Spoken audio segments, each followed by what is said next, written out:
Andrew, I guess just take me through Tuesday a little bit. Just where were you watching the draft? What was, how were you keeping track? What was that day like? Yeah, so I was with my family and my girlfriend. We were on a little vacation, planned it out to be that way, and had watched whatever Sunday night a little bit, then watched Monday a little bit, and then Tuesday came around, and on Monday night I kind of had a good idea of where I was at, talking to people all throughout the day and all throughout the night, and then Monday came around, and whatever, we were all sitting there watching on our phones, and I mean, for the name to pop up was a surreal moment to experience. I mean, did you have any inkling that Atlanta was going to be on you? Yeah, I talked to the Braves a little bit last year at John A, and then a little bit this year at Illinois. But it was, I mean, once you get to the time, obviously, I experienced the draft a little bit last year out of junior college, and then this year was obviously more expected out of myself. Kind of like it's kind of a toss up when you're going to it. You don't really know who's on you or who you've talked to, if it's mattered or not. So it's kind of a toss up. I guess just what was it like to see your name pop up on the draft tracker? Yeah, I mean it was crazy. So we were watching on the MLB Network, where it's whatever you're reading, and it says it, and then it goes, the Atlanta Braves select with their 12th pick Andrew Hoffmann. I mean, it was crazy to just hear that come out, and like something you dream about your entire life. Whenever I was 5 years old, I was always telling people I'm playing professional baseball. And now, like, I can tell everybody I'm playing professional baseball at this point. It's just crazy to experience it. So, maybe what kind of conversations did you have with the Braves, maybe Tuesday or so far this week, just kind of about what's next? Yeah, so I've been in contact with them a little bit here and there. We're figuring things out still a little bit, but the next thing is so I'll fly out and sign the contract, and then go from there, talking to the player development and see where they'll send me, or if I have to wait till next spring training or go through a mini camp or something. It's still kind of up in the air right now. I guess my last one, I mean, they've obviously totally revamped the minor league system. Is that just maybe you don't have any answers just because there's not maybe a rookie league team to go to right now?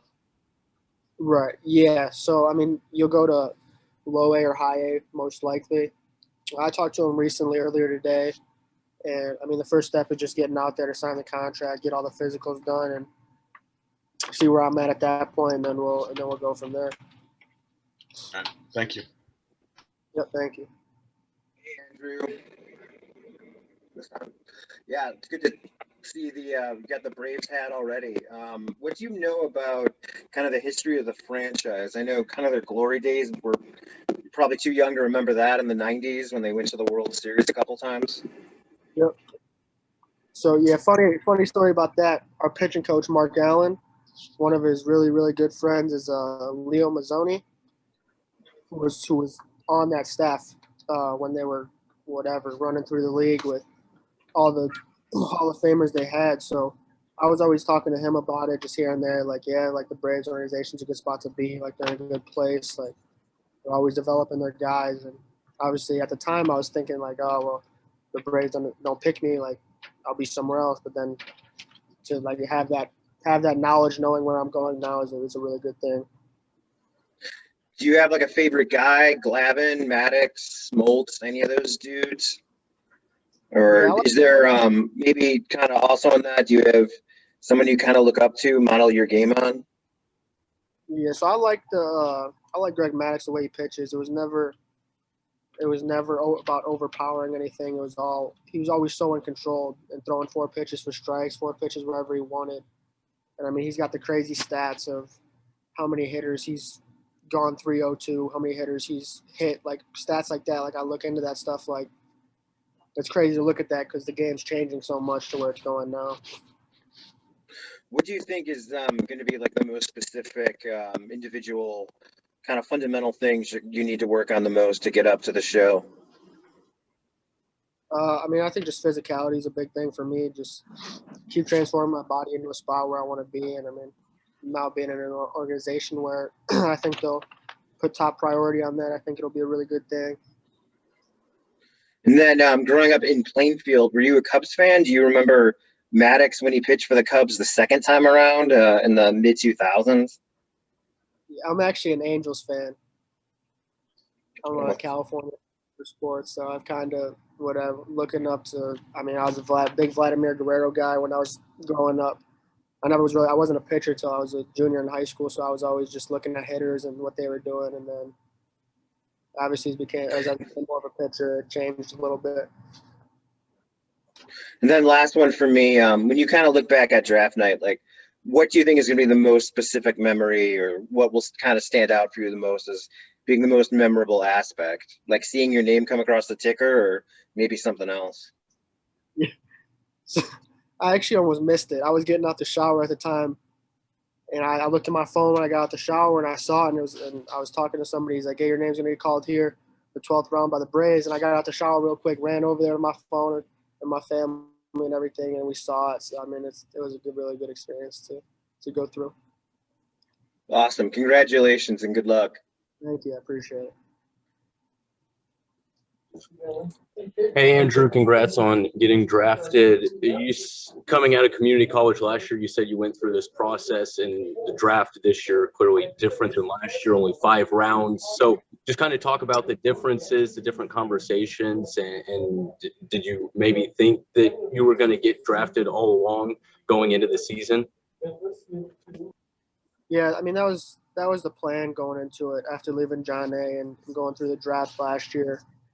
And being a little disappointed last year once it finished up, and then regrouping myself and going to school. And I mean, I was always telling myself, I mean, this was my year. This was my draft year.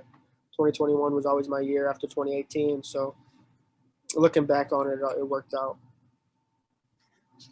Did you ever consider going back to Illinois again this year, maybe improving your draft stock, or were you kind of set on going whenever you saw your name go across?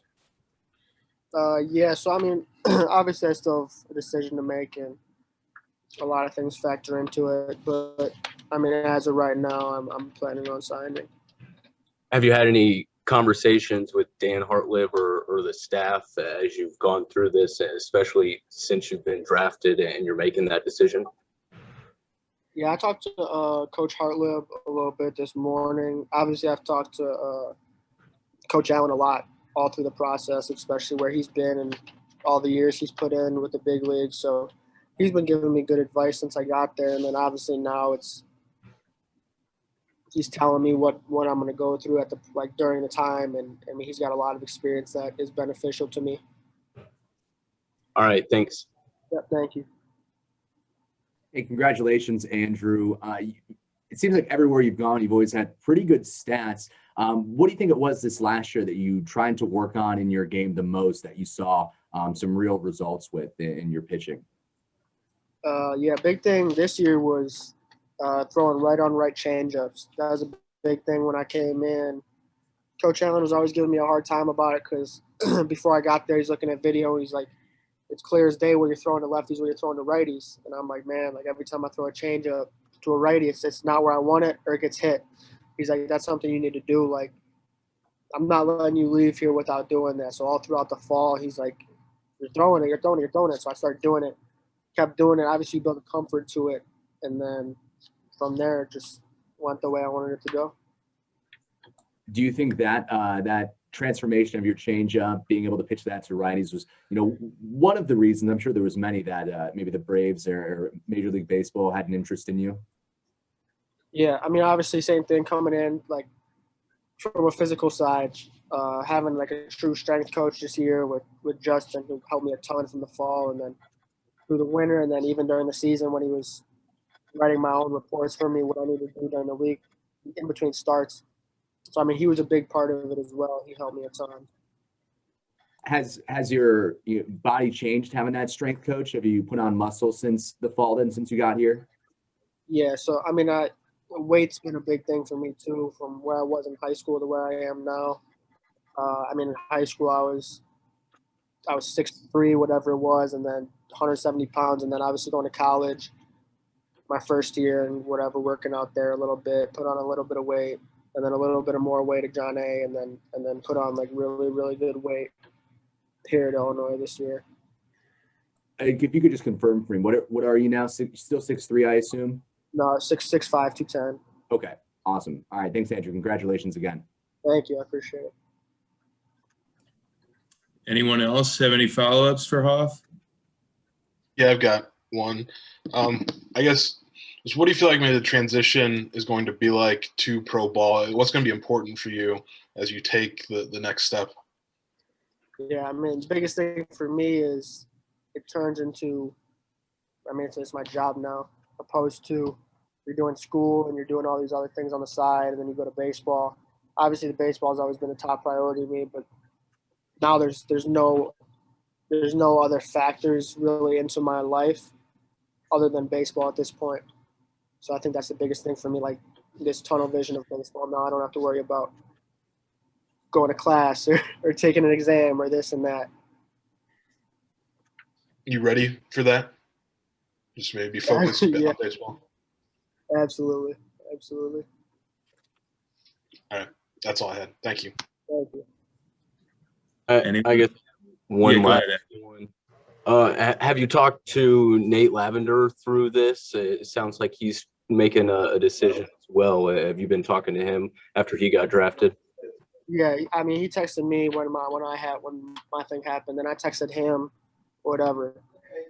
20 minutes later, it was whatever. Congratulate. I mean, it's always good to see your teammates get drafted. I mean, we talked about it. We played on the same summer team this summer as well. We kept talking about it, like, man, I can't wait for July 30th or whatever. It's July 11th. You just can't wait for the time to happen. But you know, he's in the same situation as me. You know.